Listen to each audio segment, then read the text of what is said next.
Salam, hormatly vatandaşlar. Men yine de sizin bilen Murat Gurbanov. Men şu köpleşimde şu Levap'ta geçen partlama boyunca informasiya berjek boldum.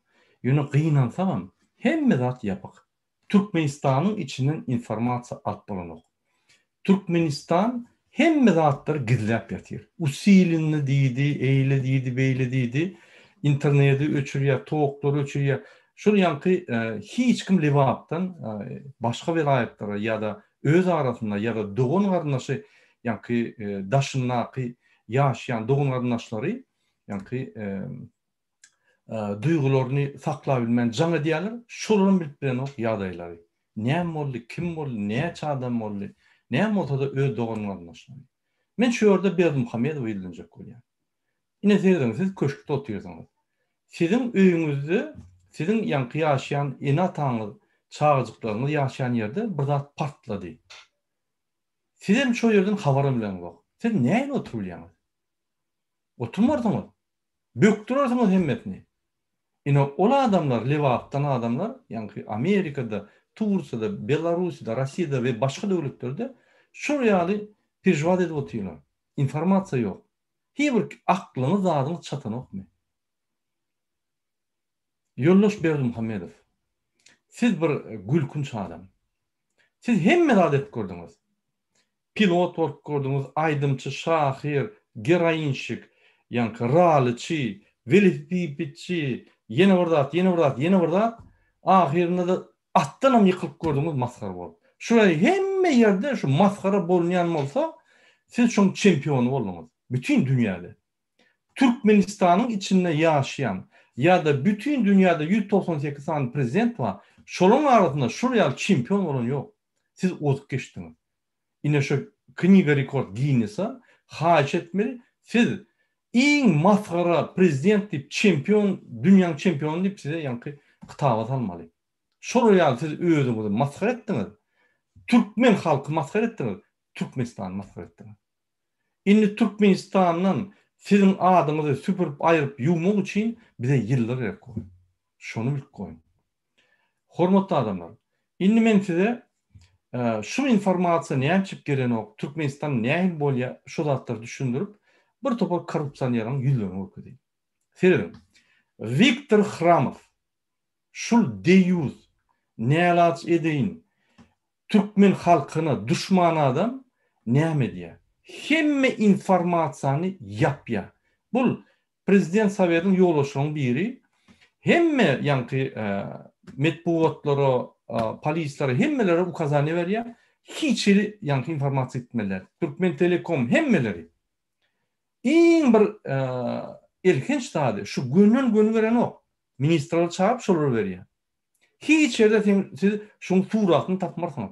Hiç ýerde gönnün görkezme veren ok. Prezident ham dolandırıyor, ministerler, vice-premierler.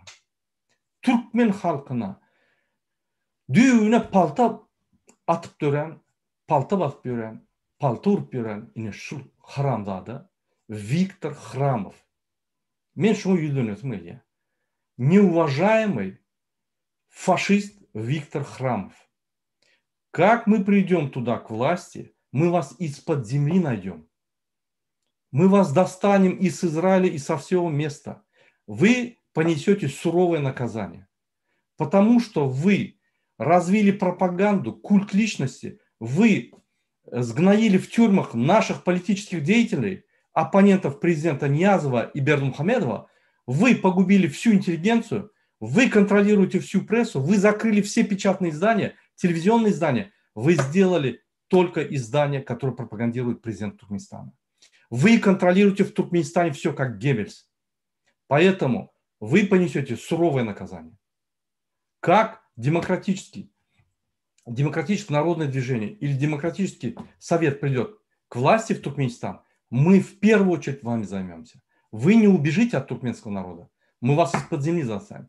Вчера случилась трагедия в Туркменабаде. Как всегда вы спрятали информацию. Вы закрыли интернет, выключили свет, чтобы никто не смог получить информацию. Вы даже не представляете, что за границей проживают либабцы, туркменабадцы, у которых родственники там. Дом взорвался. Во всем мире объявляют, создают чрезвычайный комитет, пресс-релиз делают, пресс-конференцию проводят, пресс-секретари выступают. Вы возглавляете эту службу. Где информация? Вы для кого работаете? Для Харамдага или для народа? Конечно, для Харамдага. Вы им управляете. Вы управляете всем Туркменистаном незаметно. Вы спрятались так, что ваше видео, фотографии нигде нету. Но мы знаем, что вы делаете. Все ваши коллеги докладывают нам. Поэтому за все преступления вы ответите головой. Вы сделали столько преступлений, что на несколько пожизненных тянет. Поэтому ваши дни сочтены. Уже все, режим упал. Он ничего не может контролировать. Ни внутри, ни снаружи. Мен yana qaytib kelajak bo'lgan shu Haramzada Viktor Xramov. Shu adam Türkmen xalqining intelligensiyasini, Türkmen xalqining hech vaqt huquqini bo'ramadi yani, hech vaqt politika qo'shilmadi yani, uni programmalar edib, yani Sovet Soyuzida propagandist bo'lib, o'g'rinib, shuni Turkmenistonning xalqina qarshi ulanmay. Bu tuyulanmaydi. Birinchi Niyazovning kultini qoldirib, hamma politik opponentlarni bastırdı, yıktı. İni Berdimuhamedov. Yine şunun için kaçanla bir yerde partlamaya bir adamın ölse sallatı bir informasiya çıkmasa yine şunun ettir Viktor Xramov adını belli koyun. Suratta da seyredim şunun suratına. Niyaz'ın karşısında küçücükler şol Viktor Xramov diyen. İn bir gen öldürgende öyle çercöl şun. Çercölde doğulan adam. Yine öyle livaplara karşı şunu attırıyor.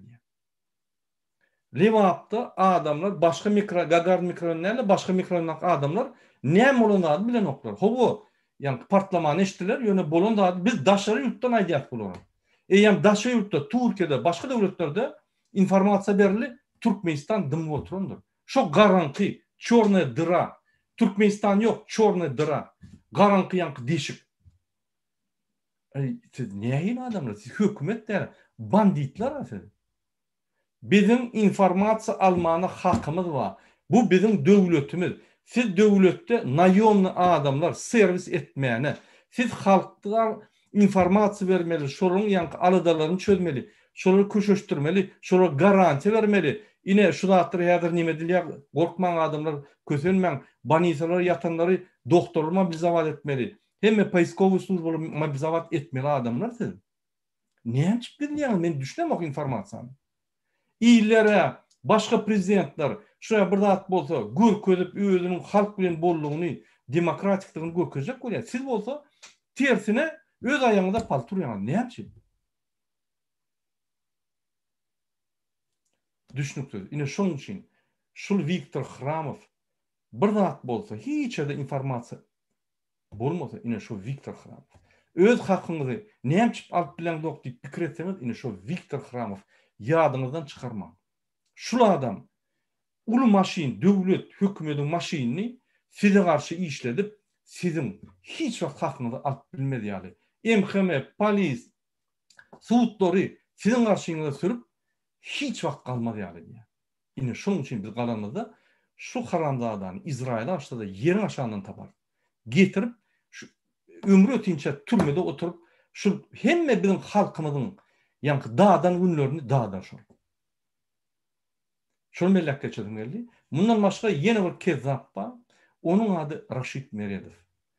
Pasportlu biznesin karoli Raşit Meredov. Şu adam pasolosların yoldaşları, konsullar bilen işler sizin pasportlarınızı 3 yarımdan 5 bin dolara çelli ettirip yartı pulun cüvütünü oraya. Haçanla pasportlarınızı çözülmese şu adını belli koyun. Raşit Kezzap, Raşit Meredov. Ministr иностранных дел Türkmenistan'a. Men orşa daydayım şunu yani kesip hem yere ayırdım. Министр иностранных дел Туркменистана Рашид Мередов имеет паспортный бизнес в Туркменистане и за рубежом. Какой это бизнес? Он через послов и через генеральных консулов продает туркменские паспорта по 3500, от 3500 до 5000 долларов. Ровно половина ему приносит через заместителя. Этот бизнес он освоил, придумал, он испугал Бердымухамедова, тот сказал, ну примите какие-то меры, потому что 60% населения уехало из Туркменистана как трудовые мигранты, он решил с ними теперь бизнес делать, потому что они попали в его ловушку. Что он делает? Он дал запрет всем не выдавать паспорта. Хотя, согласно Конституции Туркменистана, согласно статье номер 29 Миграционной службы, о законе о миграции, там четко все написано. Нет. Он ссылается на Бердымухамедова, использует, как говорится, его имидж и не решает давать паспорта. Но если вы заплатите, у вас есть паспорт. Вы можете прямо сегодня получить паспорт. Поэтому этот паспортный король, или как его называют, коррупционер Рашид Мередов, паспортный король, придумал паспортный бизнес и работает с этим бизнесом. Мы его опозорим везде, даже перед ООНом, Организацией Объединенных Наций. Мы покажем, кто такой Рашид Мередов. Мы постараемся встречу организовать с Анна Линд, министром иностранных дел Швеции, президентом ОБСЕ, и ей изложить все в личной беседе. Показать фотографии, чем они занимаются. Всю вот эту коррупционную бандитскую группу.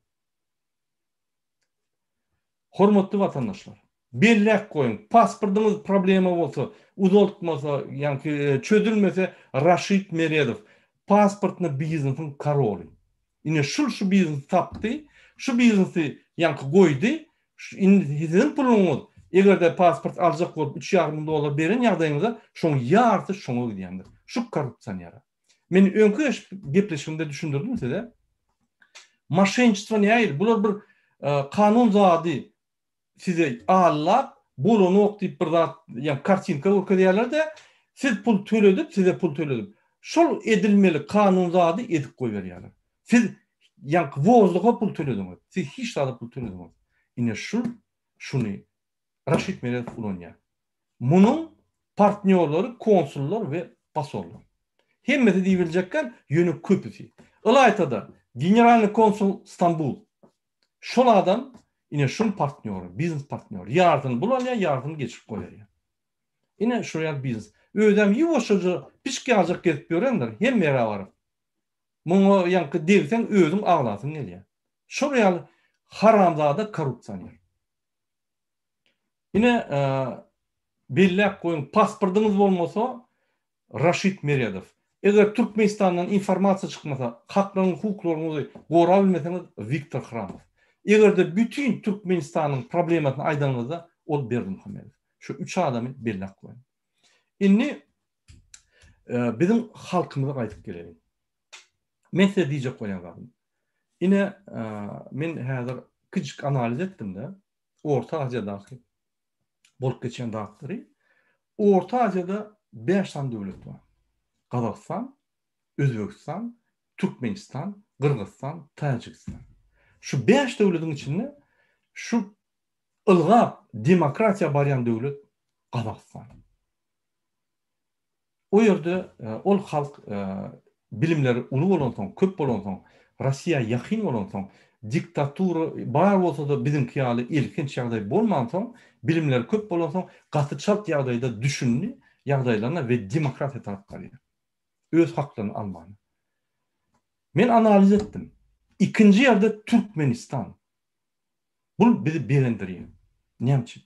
Sebebi 5 tane Orta Asya devletlerinin arasında Türkmenistan bir yılda ikinci yere verildi. Sonki yerden ikinci yere verildi. Men hem aktivistlere, hem liderlere, hem YouTube'da çıkış edenlere, gраждан aktivistlere, Türkmen halkına berekeler. Yine bizim bir yılda kazanan dağıttı. Biz ikinci oruna var ya, demokratiya oruna.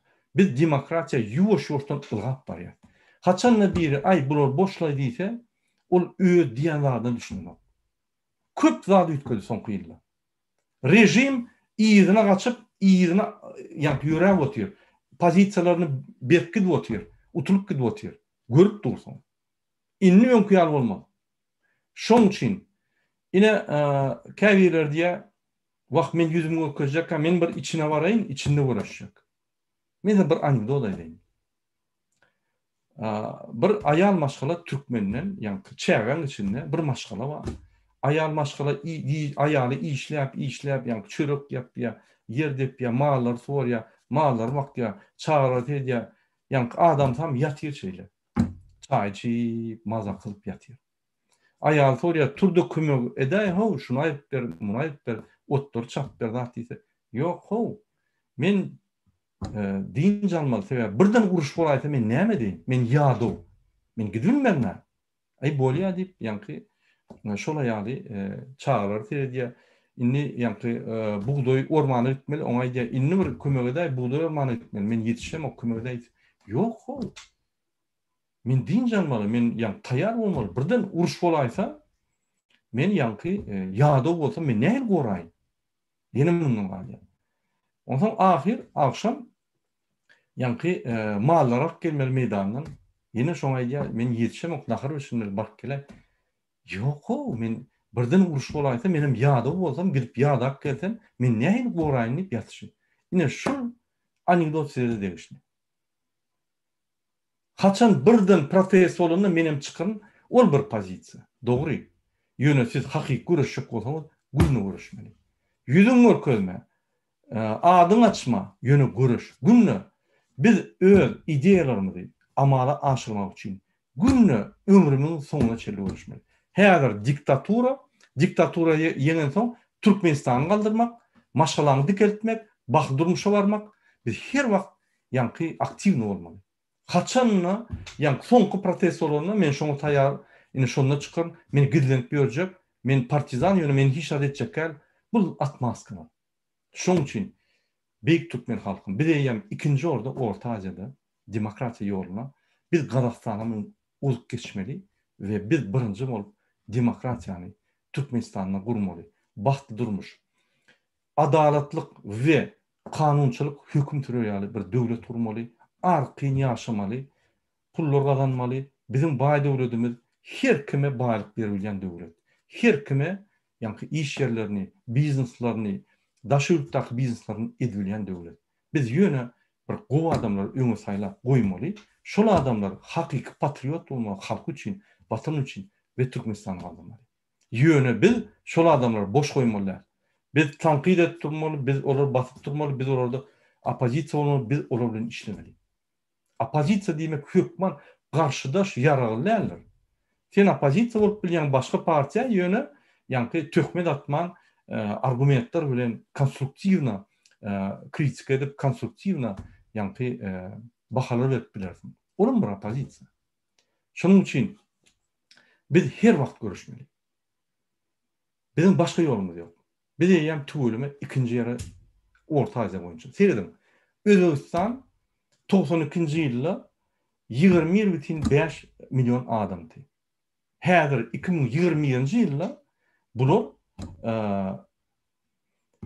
34,5 milyon adam. 61% ýa gallar. Türkmenistanda seredin 92-nji ýylda 3,9 milyon adam, häzir 4,5. Biz 16% ösdük. Bizim halkymyz 16% köpelli. Biz Özbegistandan baý halkdyk. Özbegistanyň baýlygy boýunça bizim baýlygymyz gaty köpdi. Ýöne şular 60% ösdi. Ýöne şular ýa-ni ykdysadyýatyny, siýasatyny hemmedan dogrudur. Olam bir diktatorski döwlet. Ýöne o döwletde ýaşap bolýar. O döwletde işläp bolýar. O döwletde pasportyň çalşak bolsa 2 minutda çalşyp bolýar. O döwletde bir ýere gitjek bolsaň gidip bolýar. O döwletde prezidente jaň etsen sana jogap berýär. Bul atlanam ýykylar. Bul samolyodam sürür. Bul rally ýanky bütün dünýä çempionunyň eşigini hep rally eden bor. Bul ata minen bor. Hemme zat eder. Ýöne hiç wagt öz prezident bolýan etme. Şuraya bir narkoman, giroinçik, süpük.